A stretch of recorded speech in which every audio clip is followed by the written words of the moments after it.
these donuts? I don't know. Better be a good chair then. Better be a good chair. Better be a good chair.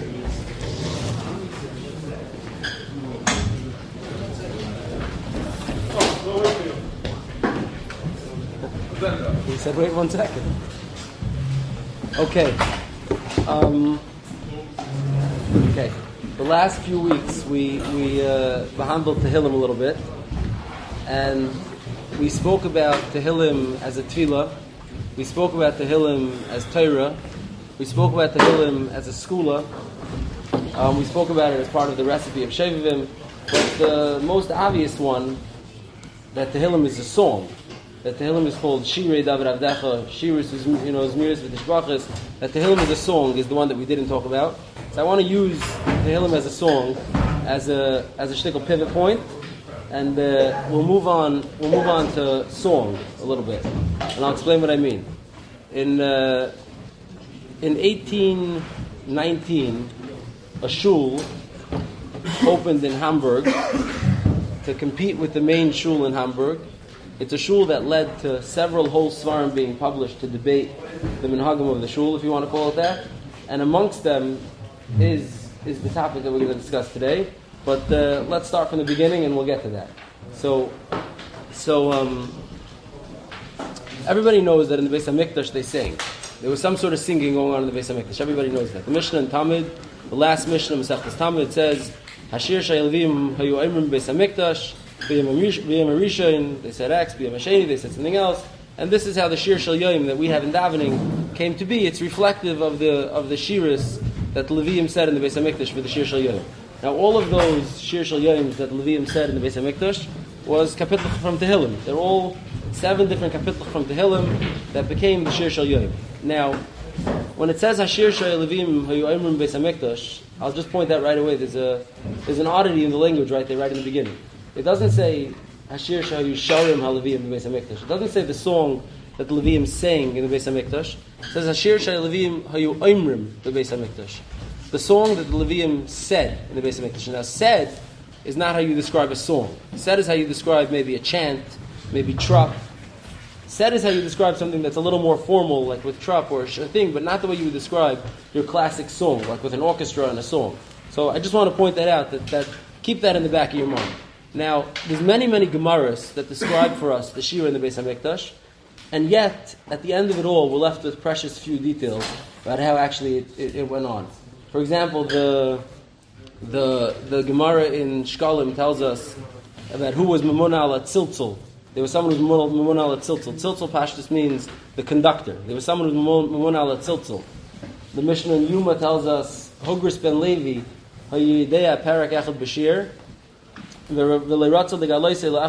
Hogris ben Levi knew Episa Knetch in song that he didn't want to share with his Chaverim, and because of that we say Yimach Shemoy. We want him to remember it negatively because he didn't share it. Now the Gemara describes Hogris ben Levi's Parak Echad Bashir, and it sounds like some kind of whistle. It says B'shasha haya machnes his finger into his mouth, between his mustache, he would let out a whistle that would cause the Leviim's head to snap back.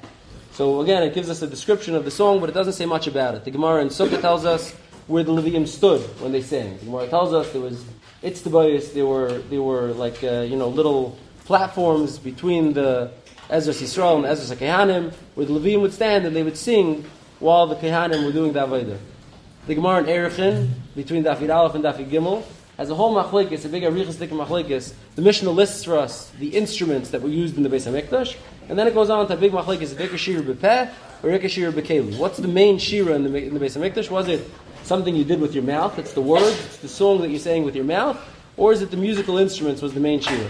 And the Gemara seems to come out that a shira b'peh. The main shira is with your mouth. Over there is the famous Gemara that everyone knows from the song about the Tav Hashmini, that the organ that was in the Beis HaMikdash, the harp that was in the Beis HaMikdash, L'asad Lava is going to have 8 strings instead of 7 strings, and Grace Maracha, what that means exactly, because there are organs today that have 8 strings also, so what exactly the Gemara means is a sugi farzach. But by the time you're done scanning all the Gemaras that talk about the Shir in the Beis HaMikdash, you're left with very, very little information about what an actual Shira session in the Beis HaMikdash looked like. It's clear that there was something going on, it's clear there was instruments, it's clear they sang, it's clear they had a choir, but what exactly was going on over there is something that's very unknown to us. So in the early 1500s, there was a sefer that was published called Shiltei HaGiborim from Rabbi Avram di Portaleone. Rabbi Avram Shemishar Aryeh is in Hebrew. Portaleone is his Italian name. He was an Italian doctor in the 1500s who published a sefer on the topic of the sefer is called the Inyanei HaMikdash V'Kelev, the Inyanim of the Beis HaMikdash and the Kelim that were in the Beis HaMikdash, and in it he has an elaborate description of what Shira would have looked like in the Beis HaMikdash. Now, keep in mind, he's recreating a narrative built on his Havana Psukim and Gemaras, but he creates a narrative for us. Now, before we go into his actual Teichen, I just want to read you some of his Akdama because it's fascinating, just to give you a flavor of who the person that we're talking about is. He writes, Kasher Chafetz Hashem l'dakeini v'nechlesi, when Hashem wanted to make me smaller and to make me ill, so Zeh Shnei Shanum Chalfu Avru Lamei, 2 years passed, He Mesu Kol Chelkei Gufei Asmaliyim, I lost all use of my left side of my body, which is he's a stroke victim. He's describing being a stroke victim in the 1500s. He says, and I'm stuck at home, I'm homebound, I can't do anything, I can't go outside, because I don't have movement in my left side of my body. He says, I started to do cheshbon nefesh. I did an accounting of my actions to try to see, why did Hashem choose to single me out and punish me this way? And he says, I realize it's because as follows. Gadla tzakas bittul Torah lefnei Hashem. The tza'aka of the bittul Torah that I've had in my life came in front of HaKadosh Baruch Hu. Why? Ki bi'aldusi, when I was young, chachmei Yevanim sipakti, I imbibed of all the chachmas Yevanim, all the secular knowledge. Higbati oif lelechas achrei philosophia, I followed philosophy, v'refuah, he was actually a practicing doctor. And he says, I spent all my youth learning secular information and becoming a doctor, and because of that, Hashem decided to punish me and made me bedridden now, he writes. So he says the tshuva, so what am I going to do to fix it? He says the tshuva is to teach Torah to me and my children, to make sure that I become totally orangutan in teaching Torah. And then he continues on, and apparently this is time interesting to anyone with like the Kailul debate. He goes on to Parnasa Minayin, if I'm going to sit and learn now, so how am I going to make a Parnasa? If I'm going to have my children sit and learn, how am I going to make a Parnasa? We happen to know that two of his children became doctors after him. So he writes that he's gonna, then he sets up a Seder Haliviim Meforet L'chol Yom B'Shana, and he writes that to be mechaper for the Avoin Bittul Torah that caused him to have a stroke, he's going to be Osik B'Torah now. Then he continues, and he says what the Sefer is going to be about. He says the Sefer has 90 prakim about the Kli HaMikdash V'Avdah, the Seder of the Avodim, the Beis HaMikdash, and the Kelim that were used in it. And he says these 90 prakim are based on 90 Svarim. And he lists off Gemara Bavli, Gemara Yerushalmi, Tosefta, Sifri, Sifra, Medrash, Yeshaya. So Kenamaretz is an Ishkeven with the doctor, with all the Bittul Torah. There's 90 Svarim that go all the way down to, the Gedolei Achronim who were right before his Dar, the Rishonim, the Achronim. He quotes 90 Svarim that he's going to quote from. And then this is the part that would stand out to people in our generation. He continues and he says, Stam, the languages that I'm going to use in the Sefer, that I know how to speak besides Lashon Kodesh, is Italian, Aramaic, German, Bohemian, Latin, Greek, Arabic, Spanish, Parsi, and French. And he says, Simonich, that I'm going to incorporate these 10 languages into the Sefer is Vayikasev al haluchos es aseres hadvarim. Asera is 10 languages. So I'm going to use 10 languages in the Sefer, he says. And then he continues and he says, Chachmei ha'amim, the secular knowledge that I'm going to include in the Sefer, is hachachma from the Italians, Ashur, Indians, Greek, Chaldean, Latins, Mitzrayim, Arvim, Portugueseim, Parsiim, again a whole list of 10. V'simanich, v'yomer le'ashchis ba'avor ha'asara. The pasuk that says, I'm not going to destroy ba'avor ha'asara. So these asara are valuable. And he says, I'm going to incorporate my extensive knowledge of language and secular studies together with his very clearly extensive knowledge of Torah, as you could see throughout the Sefer. His Shigur Delishna is full of psukim and chazals and gemaras, an endless play on words of chazals and gemaras. So he says, I'm going to use my secular knowledge and my knowledge of languages together with my knowledge of the Torah to craft the Sefer on this, somewhat obscure topic that people don't know about, and I'll be able to put it out. So then, in Perek Gimel is where he starts handling what the singing in the Beis HaMikdash looked like. So he says as follows. First he brings the shita that he doesn't approve of. He says, Halay yadatem b'ni hayikarim. The Sefer is addressed to his children, because a chelik of the tshuva he felt was important is to transmit the Torah to the next generation, to the children. So he says, Halay yadatem b'ni hayikarim. My children, He says, there's many people in our nation or foolish, they're silly, they're kleinkappeldik, and they think that based on the instruments that are described in Chazal that they use in the Beis HaMikdash, that it was a very simplistic type of music. It was, a couple of whistles, some banging a little bit just to create rhythm. It was just a rhythm with some whistles, just basically to create cohesion amongst the singers. Meaning, if you have 200 people singing, so they're not going to be on beat, everyone's going to be all over the place. So to create a little bit of cohesion amongst the singers, they'd have a beat, just a small beat, and a guy with a conductor, and that's what he says. He says, there's rabbim b'nei that think that, and he says, so that you shouldn't be stuck with this foolish idea of what the Shir in the Beis HaMikdash was like. He says, so Mela, I'm going to elaborate, I'm going to explain it to you. And here he goes on and he lists. He says, he starts first of all like this. He says, Kayidua, David HaMelech was the one who established the songs for the Beis HaMikdash. It comes from Thillim. It's the Shir haliviim hayoimrim, which is all psukim and Thillim. So he says, Kain le David HaMelech b'chir Hashem, hayahar b'minei machshava v'ashir lekai hanemr b'peh. David HaMelech had a very tifa, elaborate and extensive havana of music, nivne v'nishlam b'ruach HaKodesh, that was completed and built upon by Ruach HaKodesh. With every detail of the rules of music that are used to elicit and evoke certain emotions and certain meaning, every movement in music elicits a different feeling. You could play music that makes you sad. You could play music that makes a person happy, exciting, slow. He says David HaMelech was aware of every genre of music and all the technique, the technical knowledge that's needed to create a song that's elevating, that does what it's supposed to. David HaMelech, when he was creating Shira for the Beis HaMikdash, understood all these rules of music. Then he brings that there are 22 different words that are used to describe song in Thillim.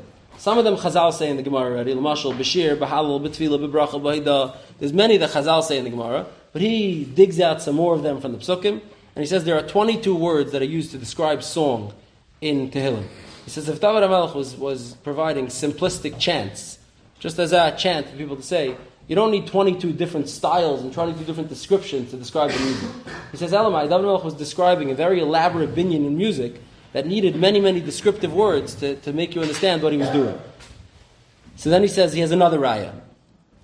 He says the din is that Leviim, before they started their Avodah, had to go to Levi school for 5 years. As I the Gemara in Erechin, and as I Gepaskint in Rambam, that Levi had to go to Levi school for 5 years before he could start being Ovid in the Beis HaMikdash. So he says, if their job was just to stand around and guard gates, and to do simple things, simple jobs in the Beis HaMikdash, you don't need 5 years of training for that. Those are very simple jobs. The child doesn't do those jobs. He brings that the Kesef Mishnah in the Rambam in Hilchos Kli HaMikdash says that the job was because Hayois Chachmas HaMuzika, the Chachma of music is a Tifa Chachma, and to understand how to play and how to sing and how to be a real musician is a very, very deep Chachma. So they needed 5 years to learn how to do music. So basically, Levi school was the Juilliard. You went to an elite music school to learn how to be a Levi and sing properly like a Levi, as I sagt there. Now, he continues. Now, there's one very obvious weakness. What do you say? Someone only did the charm. Someone did the charm. That's true. Oh, so he gets to that. One second. There's one obvious weakness in his argument that the Beis HaMikdash was an elaborate singing event, and that is that the word Shira in the Torah, we have many Shiras in the Torah. There's 10 Shiras in the Torah. We did one 2 weeks ago. We have many more Shiras in the Torah. If you look at the trup of the Shiras in the Torah, they're not songs. Meaning the Torah, we believe trup is Halacha Mishim Sinai. The Gemara in the Darim, the Lamed Zayin says that Tamei HaMikra, the trup that we have in the Torah, is Halacha Mishim Sinai. So whatever trup we're doing, if he's correct that Shira means a ganze musical production with an elaborate band that incorporated all the rules of music, then shouldn't the trup on the parts of the Torah that are Shira reflect this? Now he brings this, he's aware of this, and he says, I will be honest that I didn't crack the code for how Shira and the actual Torah works. When the Torah calls something a Shir, I didn't crack the code of how to dig out the rules of Shira from there, but it must be that it's some sort of complicated Shira that we're no longer aware of, and it exists. So that is an obvious weakness in his argument. Then he continues and he brings a whole set of rules of harmonies. He says the max amount of harmonies that could work harmoniously, that will bring out the beauty of his song, is 12. Maybe you could tell us, but he says there's 12 harmonies that different people could put together to create a proper song. More than that is already just the Bilbul HaMoichus. That's not harmony anymore. And based on that, he says how he has a pasuk in Divrei HaYamim, how David HaMelech it's like a diik, like a diik in a pasuk in Divrei Yamim, how David HaMelech split up the haliviim into a group of 288 Mishmerim, singers, and he says, we break that down, there's 24 Mishmeris, there's 24 groups that come to the Beis HaMikdash on a schedule during the year, so each one was 12. David HaMelech made sure that he had 12 singers, so you get every type of layered harmony in every song by the songs in the Beis HaMikdash. He goes on, there's a tremendous amount of secular words and knowledge of it based on like Hilchas music of his day, and the next parak he continues and he goes to the instruments that were in the Beis HaMikdash. And he comes out that there's 24 different instruments. The Gemara, the Mishnah in Erechin doesn't have 24. The Mishnah in Erechin has less. But based on Psukim and Divrei Yamim and other Favar from the Chazals that he finds, he crafts a concert, a string and a wind section to the harmonic orchestra, and he has it all figured out. It goes on for 10, 15 pages. Instruments that they don't have there? Or Different. Adds additional ones. Only the ladies have the instruments. So he says the Mishnah has some, the primary ones. These are like subcategories of the ones in the Mishnah. Meaning you can have like subcategories of the instruments in the Mishnah. It continues, it's extensive, and it's a great, he creates a picture of a very beautiful shira that was taking place. A shir that was accompanied by a full, orchestra, a symphony, a choir, a layered choir with a conductor for the choir and a conductor for the instruments, and it's a ganze beautiful tiur of what shir in the Beis HaMikdash must have looked like. Now, the problem is that we don't have a Mesorah from the Beis HaMikdash that says that this is what shir looks like. This is a recreation. It's an estimate, a recreation of what shir in the Beis HaMikdash would look like. Now, I just want to share how this idea of what Shir in the Beis HaMikdash looked like came to be a huge flashpoint later on. Let's go back to the shul in Hamburg that we started with. Here, so let me just, one second. No, here, I brought some papers. Hang on. So in Germany, in the late 1700s, everyone's aware, Haskalah starts, right? The Reform, Haskalah, we have Moses Mendelssohn and Naftali Hertz Frankel, and these were from people in their own life, but they started spawning the ideas that are going to lead to Haskalah and to Reform. Now, Moses Mendelssohn dies already in the end of the 1700s. He's a very long time ago. And the Talmidim and the Talmidim are continuing the program of, pushing the boundaries of Yiddishkeit and figuring out how Yiddishkeit should stem with modernity. How to bring Yiddishkeit up to speed for the I guess it's the 19th century. Try to bring it up to the 18th, the 19th century. How to bring Yiddishkeit up to speed for the 19th century. So now, in 1815, the first, what's going to later be referred to as Reform shul, opens in Berlin. At the time, they didn't call it Reform. It was a shul in Berlin with some alternate minhagim. It's opened by a guy, Yisrael Jacobson, and Yaakov Hertz Ber. Two chavra together. They open a shul. It's in Ber's house in Berlin, and they open a shul that's going to have a lot of different shinim minhagim that are going to, transition to what ultimately becomes the Reform. The Kehila of Berlin, the main Kehila in Berlin, becomes aware, and the government rule in Berlin was that a shul had to be a registered entity. They quickly tattle to the government, and the shul is quickly disbanded. It's gone. They wipe it away. Now, Grada, we have one of the most famous later historians of the Haskalah later on is a guy Leopold Zunz. Yomtiv Zunz, his name was Yomtiv Helman Zunz. But Leopold Zunz writes, as a young man, he was in his 20s, that he davened in this shul in Berlin in 1815, and he writes that it was amazing to see Jews who the whole year never stepped foot into a shul and barely kept Torah mitzvahs, spent the ganze Yom Kippur, Oisik and Tefillah, and Roiv them even fasted. He's meridik nispal by this innovation that's able to bring in, people who have no shaykhs to shul and get them to sit through a shul. It's a marvelous innovation what they're doing over there, and then it should be supported greatly. And he obviously wasn't from, but that's his position. Now, in 1818, Ber moves to Hamburg. And he tries his luck again to open the shul. In 1818, he opens the shul again with several tikkunim. Amongst them are some tefillas in German. Tefillas are not only going to be in Hebrew anymore, in Lashon HaKodesh. No one understands that. It's outdated. Tefillas will be in German. They're going to start trimming certain parts of tefillah that are just too long, that people are not getting from Lamashal Chalakim Psukei the Zimra, Piyutim is Agaret, and they're also going to get rid of Shtil Shemon Esrei. They're going to get rid of different, Chazar Sashatz, I think. I'm not sure, I don't remember. One or the other. I don't remember actually. It's either Shtil Shemes or Chazar Sashatz. Meaning there's no need for two. There's no need for two. One or the other. And another innovation that they incorporated is that they're going to have an organ with a choir. An organ is an instrument from the church. It's a church instrument. It's a wind instrument that you play with your fingers. And they're going to have a choir and an organ, and it's going to make tefillah a lot more interesting and bearable for a young Jew who's not really holding by being in shul. So they opened the shul in 1818, and this shul leads to several whole svarim coming out. So the sefer that comes out, the Bezdin of Hamburg, Hamburg didn't have a Rav in 1818. Hamburg didn't have a Rav since Rav Naftali since Vashav HaKohen. What I say, Rav Naftali HaKohen of Hamburg left in like 1800. Hamburg didn't have a Rav. It had a Bezdin. So it was a ripe target for trying to open a shul there because it didn't have like solid leadership on the top of it. So they opened the shul over there, and the Bezdin is furious and starts being ma'asif letters to fight with it. Now, they publish a whole sefer. It's about 200 pages long. You can get it. It's on Hebrew books. It's called Eila Divrei Abris, and it's a sefer that's put out to fight against this new shul, this Reform shul that opened up in Hamburg. Now, on the header, the head page of Eila Divrei Abris, there's 3 bulletins. Inside, the people of the Meshivim, the Paiskim will write back, have extensive attacks that are wide-ranging attacks on Askala, on Shinoi, on Minig, and all that. But on the header over here, there's 3 topics that are the bullet points about what the sefer is going to be about. Topic number 1 is Asal Shana Seder HaTfilah. Min Birchas HaShachar Dachar Leinu L'Shabeach. Now they change the Seder. Don't be Moisif Umigareya on anything in the Seder HaTfilah from Birchas HaShachar straight through Aleinu. Beis is Asal L'Spal Seder HaTfilah Lalo B'Lashon Achar. Don't daven in any other language. Chutz Mi Lashon HaKodesh. Only Lashon HaKodesh. V'chol Tfilah HaNedfeses Shalei Ketikuna. It's Psula and you're not allowed to daven it. That's critique number 2. Now critique number 3, and this is why this has to do with us, is Asal L'Nagin B'Beis HaKnesses B'Shum Kli Shir. You're not allowed to play music in the Beis HaKnesses with any instrument. B'Shabbos u'B'Yom Tov afilu al in Yisrael. Even if you have a guy playing it on Shabbos and Yom Tov, you can't do it.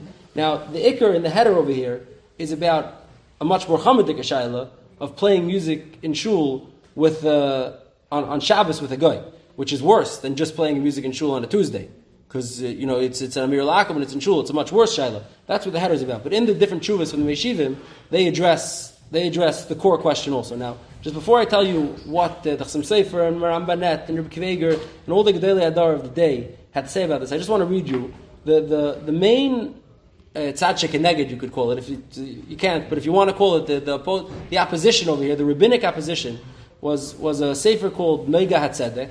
Noiga HaTzedek was put up by a guy, Rebbe Eliezer Lieberman. He was formerly a rav in Hungary, a Talmud Chacham, but not a frum guy in our sense. He put out a sefer called Noiga HaTzedek, and in it he took a tshuva.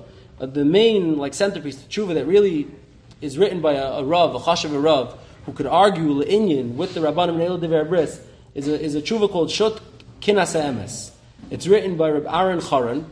I don't know if you've heard of him. He's a relatively well-known guy.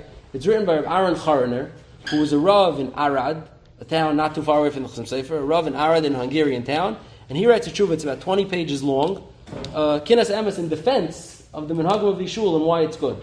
Now, just by means of a little background, Rabbi Aaron Charaner was a Talmud of the Ned Yehuda on some level. He grew up in Hungary. He learned by someone, Rabbi Yirmiyahu, I forgot his last name. Eventually, as a teenager, when he was 15, 16 years old, he goes to Prague to get smicha from the Ned Yehuda, and he dreizich by the Ned Yehuda. He learns by the Ned Yehuda for about a year. He gets smicha. He comes back. He gets married. He goes to work. He doesn't plan on being a rav. He fails miserably at business, and eventually he becomes a rav. So he becomes a rav in a small kahila in Arad, and right away, right off the bat, as a young man in his 20s and 30s, he's already making tremendous ruckus. The first thing he was involved in was a great machlekes about Thillim. Thillim was the first one. Then the second one, the more famous one that he's famous for, that Yaakov was talking about, is he put out a sefer called Syrian Kaskasim, which is about, there's a fish, it's called a tick fish or a sterile fish. It's a fish that has fins and scales, but the scales don't really come off. Normally, if you take a fish that has scales and you just run a blade along it like a razor, the scales pop right off. The sterile fish, the tick fish, the scales don't pop right off. But if you soak them in like a brine for a few days to loosen it up, to loosen up the flesh, then you're able to take a knife and you could scrape it off without damaging the flesh underneath. So you're able to get them off because you got them. So it was a grace of shaila if this is a kosher fish or not. Does this have the simane kashrus or not? Now he produces a letter for the Neiv Yehuda, his Rabbi L'Sha'avar, who says that this fish is kosher. Neiv Yehuda tells to a Ramban and says that this fish is kosher. Other Rabbanim of the day were very upset about this. The minig was not to eat this fish. and it feared like this was a big pirza in kashrus of the day. And many chuvas and kuntresim came out against him, ad kedei kach, to the point where people accused him of falsifying the letter of the Neder Yehuda. Some other Talmidim of the Neder Yehuda said that it was a falsification. I don't think we'll ever know one way or the other, but that was like, he was involved in controversy literally out the gate. In his 20s and 30s, he was right away, he was a lightning rod for controversy. Because he was a shtickle mechadish and not in a good way. He was always, pushing the boundaries. So in Noiga Tzedek, which is the counter sefer to Eila Dever Bris, this is the two counters for him. They're both about 150 pages long. In Noiga Tzedek, there's a tshuva from Reb Aaron Choroner, where he writes about the tremendous value of singing and playing instruments during davening. He writes, Psuki v'Zimra, Shir Yigdal, Adain Olam, these are songs. These are supposed to be sung. These are things that come from Thillim. They come from the Beis HaMikdash. They're songs. Songs should be sung. He says, you take a song, you sing it, it has the potential to be ma'ir people in a tremendous way, and it's a great mitzvah, and kayedua, for tzarech mitzvah, Amir La'akam is allowed. He even says maybe a yid, b'shino, you should be able to do it on Shabbos. It's such a big mitzvah to play songs. Because to have a choir and to have songs, to elevate these songs that are in tefillah, is obviously a great tzarech. He's ma'irich, and he spends a lot of time, 3 pages out of the 25 is just in defense of the value of songs during davening, of singing during davening, and how special that is. Now, the problem is that if we would look at a Shiltei Gibarim, and we would look at all the Gemaras from before, and we would try to be madgim in our heads what Shir in the Beis HaMikdash looked like, we would probably come out closer to Aaron Choroner than the Eila Dever Bris. We'd say, in the Beis HaMikdash it seems like Al Kapanim there was some sort of extensive band and choir. From the Gemaras it's hard to know exactly how it functioned, so you don't want to exactly trust the Shiltei Gibarim's recreation, so do something similar. I don't know, but Mistama, there was some sort of singing that was present in the Beis HaMikdash. I apologize in advance. I see it's going to take me like an extra few minutes to get to it, but I just want to complete the thought. But so in the Sefer, in Eila Dever Bris, there's 3 different answers that the Gedolim have to this kilu question, that it would look like music. You're asking from Shabbos. No. So no, but tzarech mitzvah is allowed on Shabbos. Shvus is allowed with tzarech mitzvah. The Ramah in Siman Shin Lamates, I think Siman Shin Lamates says that for a chasana you're allowed to have a band the guy play on Friday night by a chasana because it's a tzarech mitzvah. So Amir Lakim, the tzarech mitzvah is allowed. It's only a derabanan. It's exeir shem yitakein. Playing music on Shabbos is not asami deraisa. It's exeir derabanan. So shvus to shvus b'makom mitzvah. Not the Shabbos, the issue is the actual music. So some and some. Some of the tshuvas talk only about Shabbos. Some of them talk about everything. Reb Kveger, for example, in the tshuva over here, and Reb Kveger, who we don't know as a Greisa Kanai, we know that Chasam Sofer was a big Kanai, a big Askin. We don't know if Reb Kveger's major. Reb Kveger is actually the one who's the shayel to a lot of these tshuvas. Reb Kveger is the one who was like marshalling support from all the Rabbanim of his day to fight with this, because Hamburg was mamish in his backyard. It was a city that's right across the border. It wasn't far from him, and he was afraid Posen is right by the border. It's they're close by, so he was afraid it was gonna. What did you say? Posen is Germany. Posen has been part of Germany as much as it's part of Poland. Yeah, no, it's been over the border many times. But b'chalaifin, Reb Kveger brings lamashal like this. Reb Kveger brings a Be'er Sheva. The Be'er Sheva says it's brought down. This Be'er Sheva makes it the Shulchan Aruch. Reb Kveger brings the Be'er Sheva. The Be'er Sheva says that back in the day, the proper way, the way the Avis davened, was b'pishat yadayim, which either means like this or like this, possibly even like this, according to some shittas. B'pishat yadayim means they davened with their hands. Now, we don't daven like that anymore, and we know who does daven like that. In the church, they daven with their hands. The hand is supposed to be in front of you like this. So Zakir B'Kveger brings a Be'er Sheva that says, even something that was Pam, back in the day, was something that was beautiful and beloved by HaKadosh Baruch Hu, like davening b'pishat yadayim, which was mamish how the Avos did it, but it could change. Something that was chaviv to HaKadosh Baruch Hu could become less chaviv to HaKadosh Baruch Hu. So he says, music, when you're davening, the shirs with the shpachas, with a musical accompaniment, with a song, with instruments, back in the day it was chaviv etzel HaKadosh Baruch Hu, but today, that it's something that was adopted by the church, and it's the way a church looks, is no longer chaviv etzel HaKadosh Baruch Hu. That's what Reb Kveger says. That's his line of attack. The Chasam Sofer says, Chasam Sofer brings a different mahal. Chasam Sofer says that the Gemara, he brings as follows. He says, it's really a pasuk. He makes a dig in the pasuk. He says, see, I'll just read you because of what you're asking. Look at the Chasam Sofer. The Chasam Sofer says, "Be'inyin mutal lenagim b'klisher b'beis haknesses." Straight up, nothing to do with Shabbos. Is one permitted lenagim b'klisher to play an instrument, to play a guitar in the beis haknesses? Says the Chasam Sofer, Slichas, Hallel, make it right now. Exactly, make it 2023. Slichas, Hallel. Says the Chasam Sofer. He says, "Hine mimasha anuroyim ki aveseinu misakne atfilos." The Anshe Knesset Agdola, who lived right after the Beis Hamikdash, in that Osid Kufa, did not choose loitiknu kli shir b'tfilah. Because they were much closer to the time when shir was part of tefillah. They could have included shir in tefillah. They didn't. They didn't give us musical notes, instruction pages to sing shir with the tefillah. They gave it to us just as is. So you see, he didn't want it. He says, why?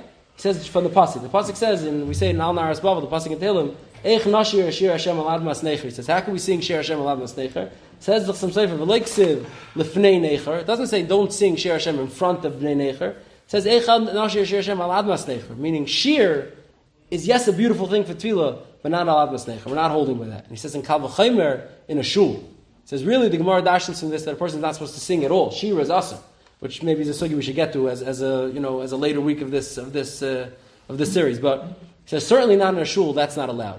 Now, all these are very edel critiques around the edges. The one who upends the apple cart, so to speak, is the Maram Banet. Mordechai Banet was from the Gedolei Hadar in Hungary, the Chasser's contemporary. He had a bone to pick with Aaron Charner for a long time. Many of the earlier fights, Mordechai Banet was involved in heavily. And I'll just read you like this gentle quote in one of his letters over here. He says, "V'al dvar of Aaron Charner, Rav Ba'arad, Chalila lekachas Torah mipiv. Chalila to take Torah from his mouth, b'shum davar, on any topic. Ki ish ze ein leyad b'gemara paiskim klal." He doesn't know anything about Gemara and paiskim at all. Now keep in mind that Aaron Charner wrote about 15 svarim. So he doesn't mean he doesn't know Pashut, he just means you can't trust this guy. Ach kol iskoyim lachta b'higoyim. His whole isik and work is b'higoyim. It's all philosophy. It's not, don't take learning from this guy.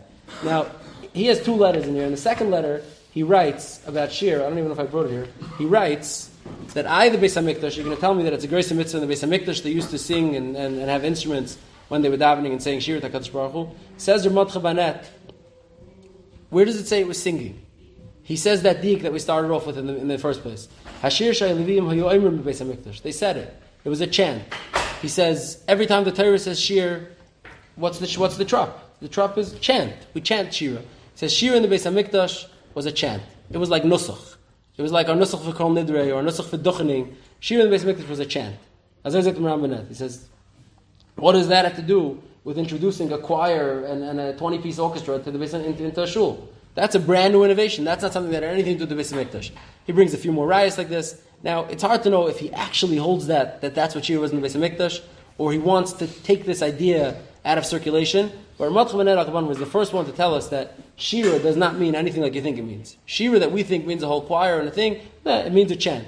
Now, if that's what shira means in the Beis Hamikdash, so we have to sort out what is the value of singing to a Jew besides. I mean, we have to reorient ourselves. We know that at any get-together of Jews, and befrat by the Chassidim and since the Chassidim, singing is a very central part of Yiddishkeit and Jewry and all this. So if we're to take the Maram Banet's description of the shir in the Beis Hamikdash over the Shiltei Gebarim's description of the shir in the Beis Hamikdash and look at it just as trop and nusach, so then what exactly is song to us? Where does song? How does it fit in? Now, there's more to say on this opinion itself. Rav Chaim Kanievsky Grada in his Sefer Derech Chachma, the first on Hilchos Kli HaMikdash. I don't want to keep everyone here forever, but we'll have to continue. But in Hilchos Kli HaMikdash, he has a piece on this. But to be continued. The first year. Anyone that says that argues with him. I want to talk for a minute. I want to talk to you also. Walk me out. You've just experienced another Torah class brought to you by TorahAnytime.com.